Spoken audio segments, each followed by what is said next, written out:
Всем привет! Рада вас видеть на своем канале. В этом видео шьем с вами детский комбинезон. Размер 68-74. Появился новый размер для деток постарше.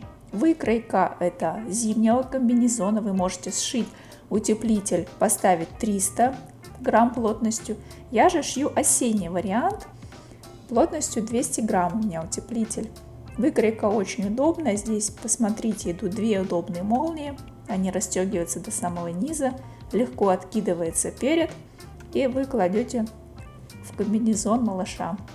Два движения и малыш собран на прогулку. Ручки с отворотами. Их можно отвернуть, посмотреть, теплые ли ручки у малыша. И обратно завернуть. Глубокий капюшон. Посмотрите, какой он. Все размеры соответствуют детской размерной сетке. От капюшона до пятки длина 80 сантиметров. Такой комбинезон как раз подойдет на размер 68-74. Шить буду из тканей Family Cotton. У них есть Instagram. Обязательно к ним заходите, смотрите, какой большой здесь выбор. Они также делятся полезными лайфхаками и показывают наглядно ткани.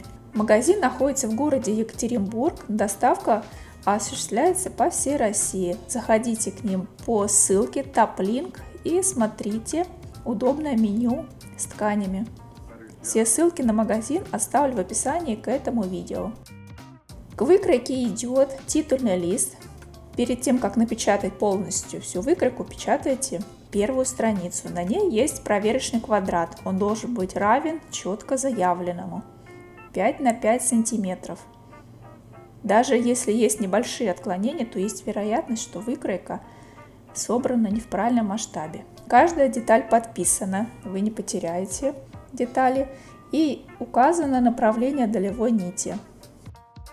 Для пошива я выбрал вот такую вот красивую расцветку. Это турецкий ранфорс. Ширина этой ткани 2,40. Она прекрасно подходит для таких комбинезончиков. Ткань плотная, не просвечивает, и она как будто бы с небольшой пропиткой. Хотя я ткань уже постирала перед пошивом, она все равно остается достаточно плотной и подходит для верхней одежды. На подклад я взяла турецкий плюш, он также из магазина Family Cotton. В меру тянется плюш, он очень нежный и приятный на ощупь. Вот такое вот у меня будет сочетание. На бумажной выкройке я перенесла выточку и ее сразу вырезаю, чтобы было удобнее переносить на ткань. Поскольку у моей ткани есть направление рисунка, я буду выкраивать по утку. Обвожу строго по выкройке. Выкройка дана уже с припусками на швы 1 см. И обязательно переношу все отметки с выкройки. И вырезаю детали.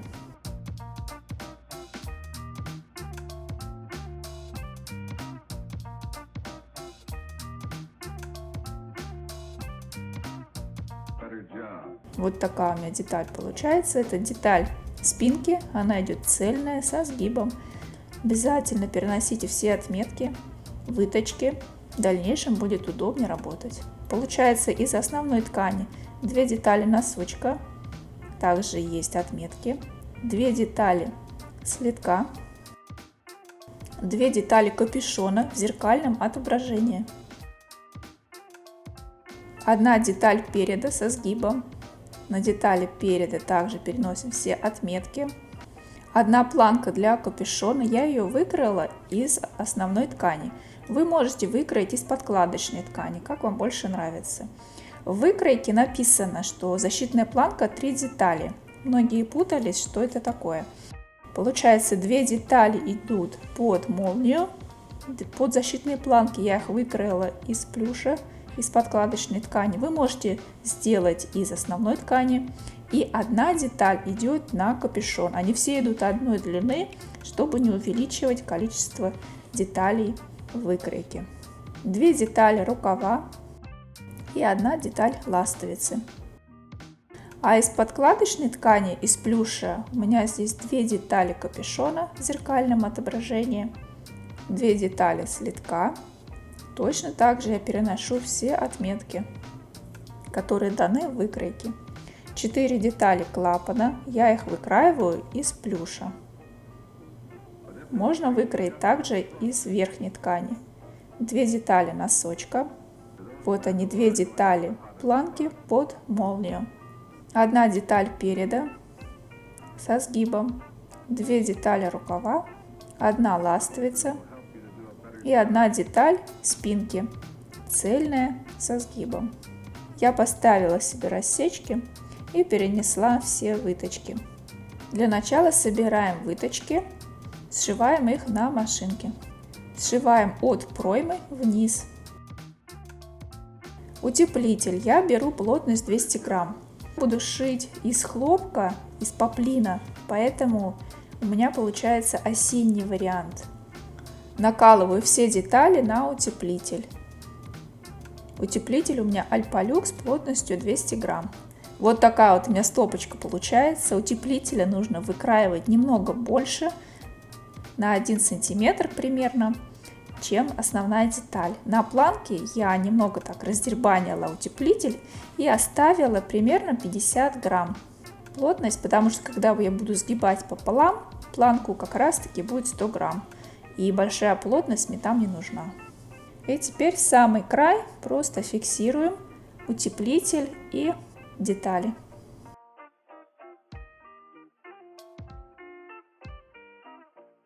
Срезаем лишнее. И начинаем шить с того, что берем деталь переда и ластовицу. Есть отметка на ластовице, совмещаем с серединой, скалываем иголочками. Также внизу, посмотрите, есть 2 отметки. Нижняя самая отметка там, где начинается ластовица, а чуть выше отметка там, где должна заканчиваться строчка втачивания. Ластовица ровно ложится, ее не нужно припосаживать, все должно ровненько лечь. Сшиваем на машинке, проверяем, чтобы не было защипов. И вот посмотрите, я дошила ровно до этой отметки. Теперь берем 2 носочка. На носочке тоже есть отметка. Совмещаем ее с серединкой и затем совмещаем снизу, там, где начинается носочек.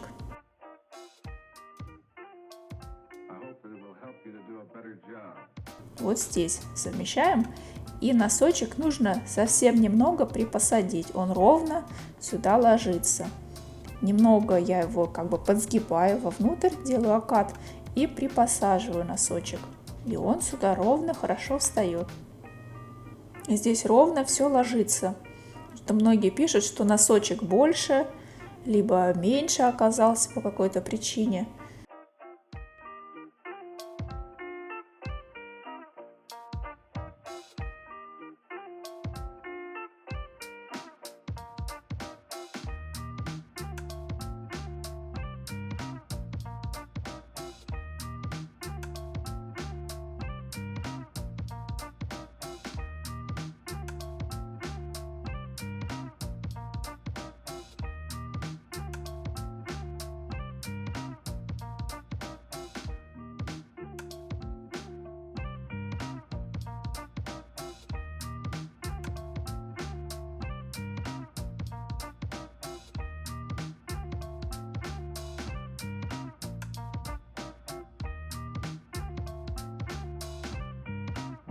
Смотрите, когда сшили, нужно проверить, чтобы не было никаких защипчиков. Вот смотрите, как хорошо он все лег здесь. Ставим рассечки на скруглениях, и вот такие вот носочки аккуратные получаются. На ластовице тоже я немножечко надсекла. Сразу подготовила планки, я их просто сложила пополам и проложила строчку. Теперь беру молнию. Молния у меня тракторная, 60 сантиметров. Прикладываем к переду. Сверху оставляем 1 сантиметр и скалываем иголками.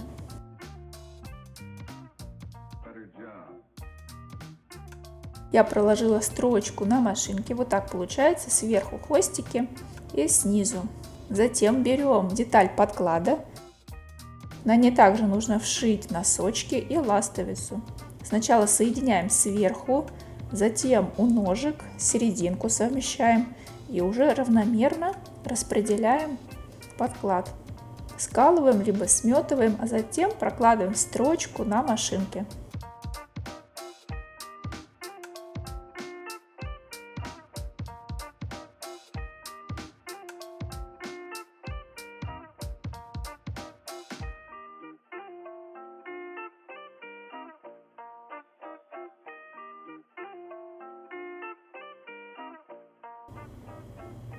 Уголки я высекла. По необходимости лишние припуски нужно немного подрезать и выворачиваем на лицевую сторону. Вот так получается аккуратные здесь сверху такие хвостики. Снизу все ровно, подклад совпадает с верхней тканью. И теперь на ширину лапки нужно проложить отделочную строчку по всему периметру.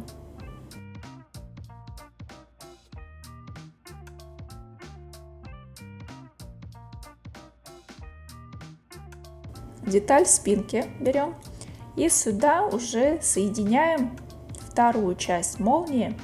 С правой стороны прикладываем деталь молнии, которая с бегунком. Также отступаем 1 см. Если вы не уверены, что здесь вверху вы оставляете 1 см, лучше сделать отметки. И перед тем, как вшивать вторую часть молнии, обязательно сделайте примерку, чтобы внизу у вас носочки совпадали, не было перекоса, и сверху также было ровно. Вот посмотрите, как у меня здесь получается. Застегиваем молнию и смотрим. Вот носочек должен быть ровно совпадать с деталью спинки, и сверху также.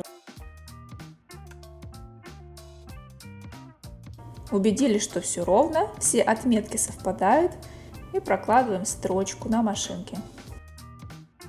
Затем прикладываем деталь планки, начинаем совмещать снизу, прикладываем к молнии, и деталь планки нужно будет вшить примерно на 0,5 на 0,7, то есть не на ширину полного припуска. Сверху остается небольшой хвостик, его не нужно пока срезать, в дальнейшем он нам пригодится, этот хвостик.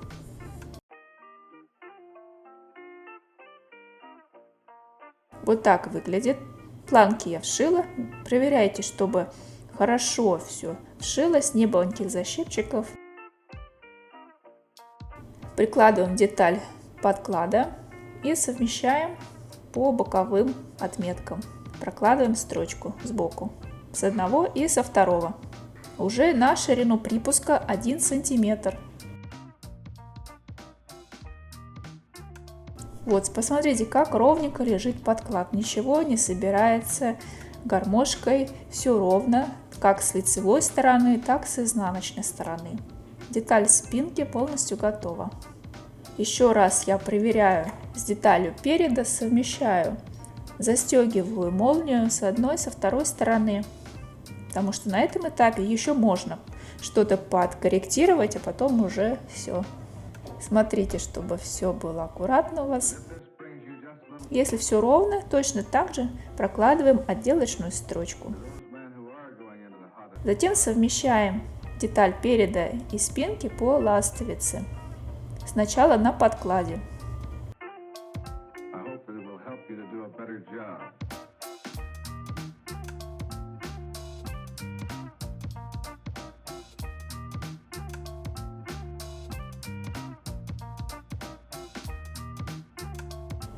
Я сделала рассечки, выворачиваю на изнанку и таким же образом соединяю сначала по низу, серединку и равномерно соединяю уже ластовицу с обоих сторон. Прокладываем строчку на машинке.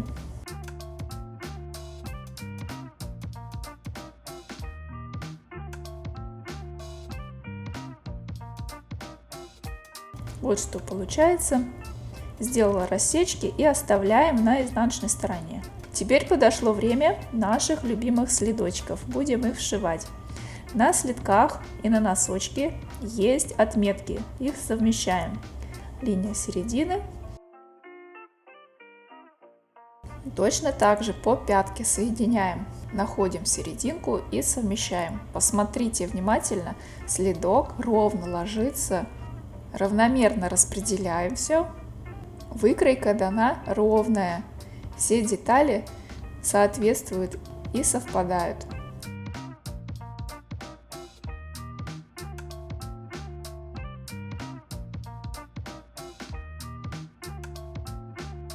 Деталь планки нужно отвернуть, как бы закрывая молнию, и подколоть иголкой.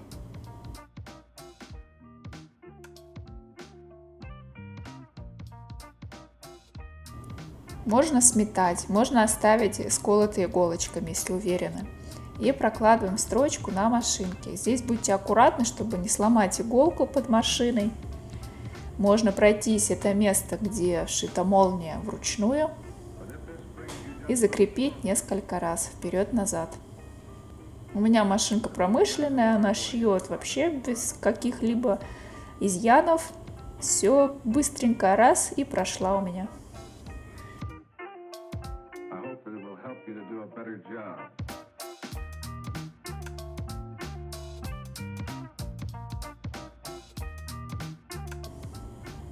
Лишний хвостик я подрезаю. Здесь подрезайте его как можно ближе, потому что если остается хвостик побольше, потом, когда выворачиваете на лицевую сторону, он затягивает вовнутрь и выглядит уже не очень красиво и аккуратно с лицевой стороны. Теперь осталось вшить следок с подкладочной стороны. Точно так же берем, соединяем отметки спереди, сзади, распределяем с одного края, а со второго края у нас здесь идет другой следок. И посмотрите, что нужно сделать. Мы совмещаем несколько слоев. И когда будете прошивать, с одной стороны нужно будет зайти на строчку, которую прокладывали для следка из основной ткани. Вот получается вот такой вот слой. Посмотрите, идете строчкой и затем заходите на строчку уже прошитого следка. Затем выворачиваем и проверяем, чтобы ровно все вшилось. Расстегиваем молнию, защитная планка должна быть закрыта вот таким образом. И ровно молния лежала по боковой части. Посмотрите, никаких нету здесь заломов вовнутрь, либо каких-то бугорков. Теперь займемся рукавами. Я беру детали клапана. Сразу скажу, детали клапана вы можете утеплить, поставить 50 либо 100 грамм максимум утеплителя. Я не буду это делать, потому что шью из плюша. И у меня осенний вариант. Скалываем лицом к лицу и прокладываем строчку по двум сторонам, сверху и сбоку. С одной стороны с левой стороны сбоку, а с другой с правой стороны.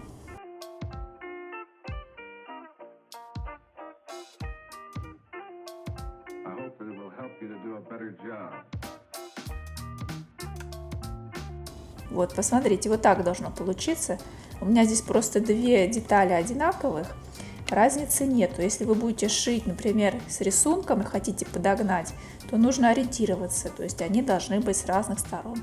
Я беру эластичную резинку шириной 1 см и фиксирую ее с одного края прошитого. Уголки подрезаем и выворачиваем на лицевую сторону. Здесь нужно ровно разровнять резиночку и прокладываем строчку, образуется как бы кулиска.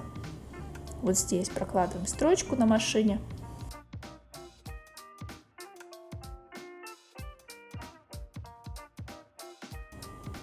И вытаскиваем резинку, немножечко подстягиваем, чтобы клапан под рукава немножко был стянут, когда он будет закрываться. Срезаем лишнее и фиксируем уже сбоку и по низу. Берем один рукав, находим середину, вот я себе здесь поставила отметку, берем один клапан, там где у нас внутренний шов, прикладываем его к этой отметке ровно и вверх выравниваем. Скалываем иголкой с одной стороны, сверху хорошо подскалываем, чтобы клапан лег ровно. Затем, посмотрите, здесь ровно также ложится деталь клапана на рукав. Она здесь четко ложится, ни больше, ни меньше.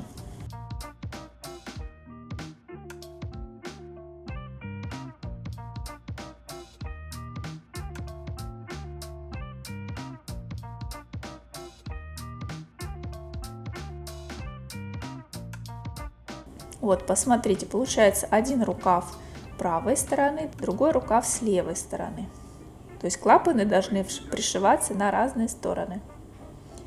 Берем деталь подклада и совмещаем иголочками, прокладываем строчку по низу. Лишние припуски я немного подрезала и фиксирую их с помощью прямой строчки на сторону подклада. Фиксирую в самый край.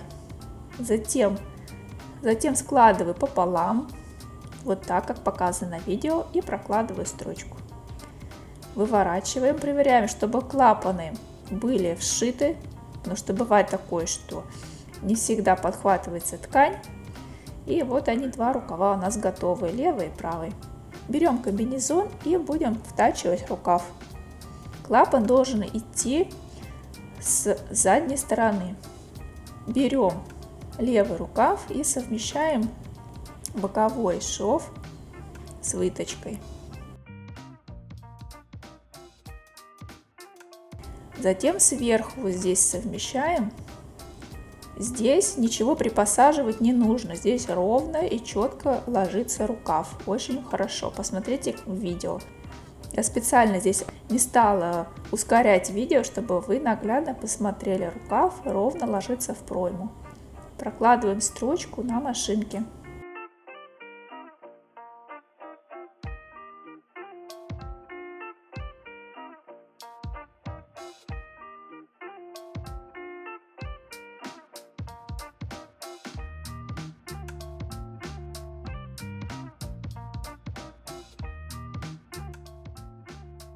Проверяем, чтобы хорошо все совпало линия. Не было никаких защипчиков, сверху все ровненько было.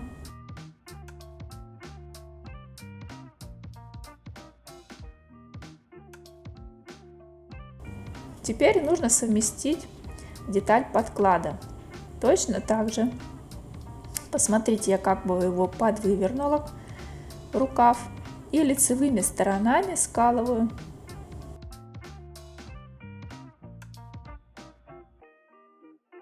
У меня получается заехать все с одной стороны, проложить строчку, но можно подъехать на машине сначала сверху, затем развернуть и с другой стороны.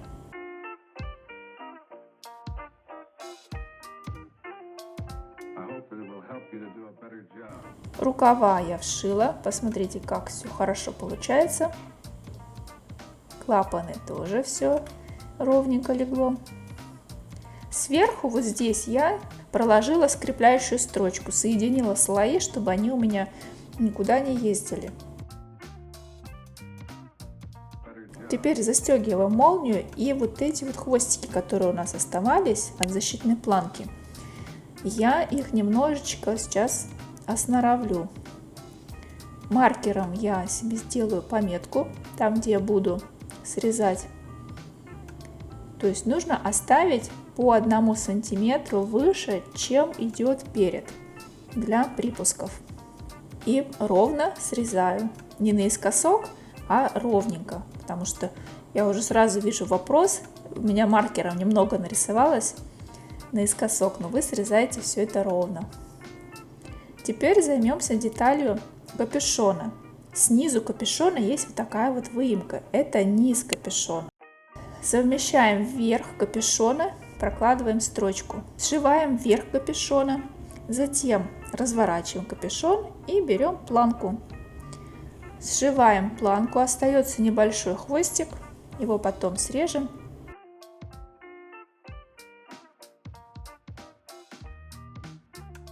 И теперь таким же образом я прикладываю подклад к планке. Сначала скалываю сбоку, находим серединку И аккуратно все ровно разравниваем уже по капюшону.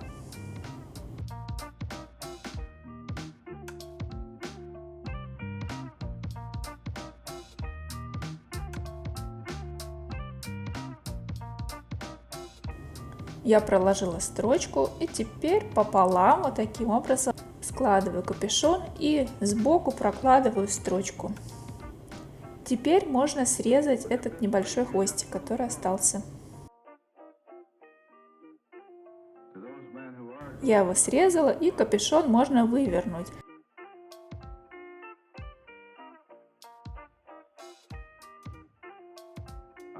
Вывернула на лицевую сторону. И теперь совмещаю капюшон с комбинезоном. Находим серединку, и на планке я себе сделала рассечку, серединку. К этой рассечке я прикладываю деталь планки под молнию и равномерно собираю спинку. Скалываю все иголками вот таким образом.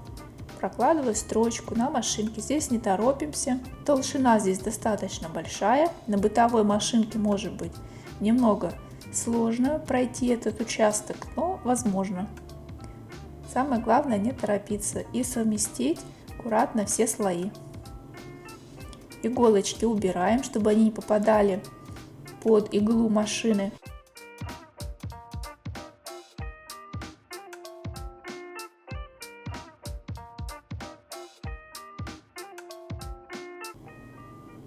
Припуски нужно немного подрезать, которые остались, и проверяем, чтобы планка от капюшона ровно входила в планку под молнию, чтобы была одна линия. Потому что вот у меня темная ткань, особо незаметно, но вы все равно присмотритесь, у меня здесь совпало.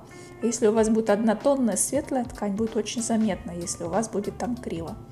Теперь планку я огибаю наизнанку и скалываю иголочкой.